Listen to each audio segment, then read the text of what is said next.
video ini, saya dan tim kelompok akan menjelaskan materi tentang seseorang karyawan merasa nilai bonusnya terlalu kecil dibandingkan rekan setim, padahal kontribusinya lebih besar.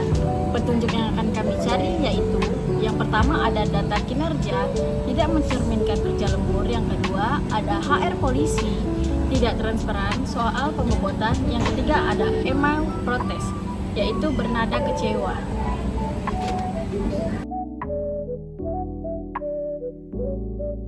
Identifikasi konflik. Jenis konflik karyawan merasa nilai bonus terlalu kecil dibandingkan rekan setim. Pihak yang terlibat karyawan dan setim, situasi konflik ketidakadilan.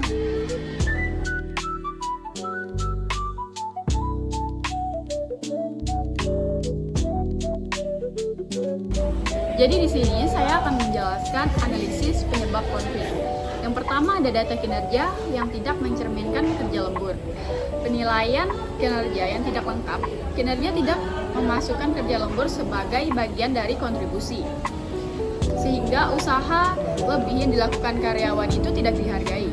Hal ini dapat menimbulkan rasa ketidakadilan sesama karyawan. Yang kedua ada HR polisi atau tidak transparan.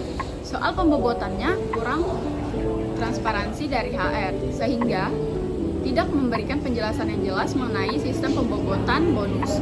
Ketidakjelasan ini menyebabkan karyawan merasa bingung dan curiga terhadap proses penilaian yang dilakukan. Yang ketiga adalah email protes atau bernada kecewa. Komunikasi yang kurang efektif membuat karyawan menyampaikan kekecewaannya melalui email bernada emosional, menunjukkan bahwa komunikasi dua arah tidak berjalan dengan baik. Hal ini yang memperbesar potensi konflik.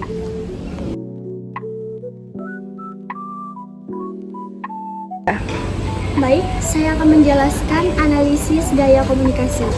Satu, komunikasi diarah ke atas, karena dalam kasus ini komunikasi hanya dilakukan lewat email, bernada kecewa, dan tidak ada respon atau dialog terbuka dari pihak HRD ataupun manajemen. Artinya informasi ini mengalir satu arah dari karyawan ke atasan tanpa ada diskusi dua arah ataupun tanggapan langsung. Kenapa komunikasi itu ke atas?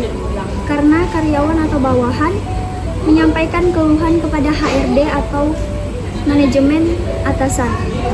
Solusi penyelesaian konflik. Solusi secara singkat, padat, dan jelas. Solusi jangka pendek. 1. HRD segera klarifikasi bonus lewat pertemuan langsung. 2. Dengarkan keluhan karyawan secara terbuka. 3. Kirim penjelasan sistem bonus ke seluruh tim. Solusi jangka panjangnya. 1. Perbaiki sistem nilai agar lebih dihitung. 2. Buat panduan transparan soal bonus. 3. Adakan pelatihan komunikasi bagi HR dan karyawan.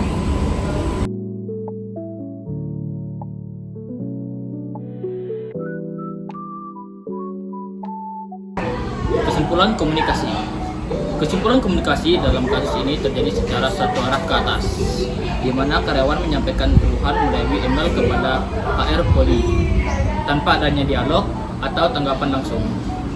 Seharusnya digunakan komunikasi dua arah agar terjadi saling pengertian dan solusi bersama. Kesimpulan, konflik terjadi karena ketidakjelasan sistem penilaian bonus dan data kinerja yang tidak lengkap, sehingga menimbulkan perasaan tidak adil. Konflik ini termasuk konflik kepentingan dan represi serta berpotensi merusak hubungan kerja jika tidak segera diselesaikan.